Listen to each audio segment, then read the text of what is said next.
Hello बच्चों, let's read the question here. Question says, although coal and petroleum are produced by degradation of biomass, yet we need to conserve them. Why? Question में हमसे पूछ रहे हैं जो हमारा petrol होता है, कोल होता है, ये बनता किससे है? डिग्रेडेशन से बनता है, लिविंग मास से. बायोमास मतलब लिविंग मास से, लेकिन फिर भी हमें इसे कंजर्व करने की जरूरत है. क्यों? रीजन चाह रहे हैं. सो की कॉन्सेप्ट इस क्वेश्चन के अंदर जो यूज हो रहा है that is about fossil fuels. की concept here we will write fossil fuels.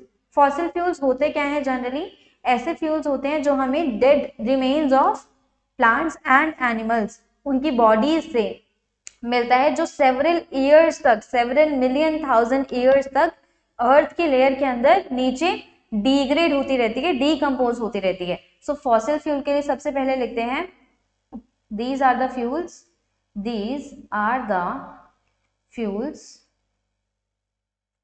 obtained from decomposition of dead remains of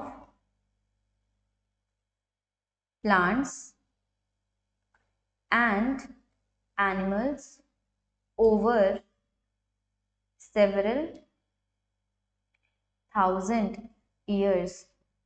इनको बनने के लिए बहुत ज्यादा टाइम चाहिए होता है, इस वजह से ये बहुत टाइम में बनते हैं, इसीलिए इनको फॉसिल फ्यूल भी बोला जाता है. नाउ क्वेश्चन में हमसे पूछ रहे हैं कि इनको कंजर्व करने की जरूरत क्यों है. Why we need to conserve these fossil fuels.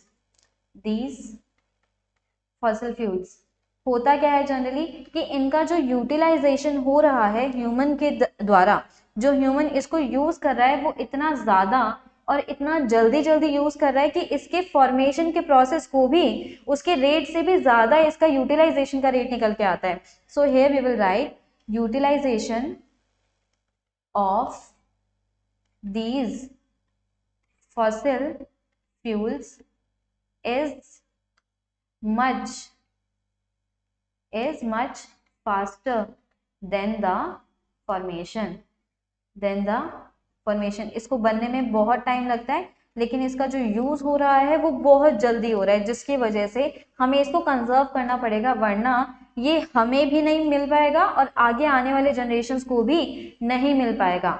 So final answer to the question should be utilization is much faster than the formation of fossil fuels. I hope you got the answer very well. Thank you. Best of luck.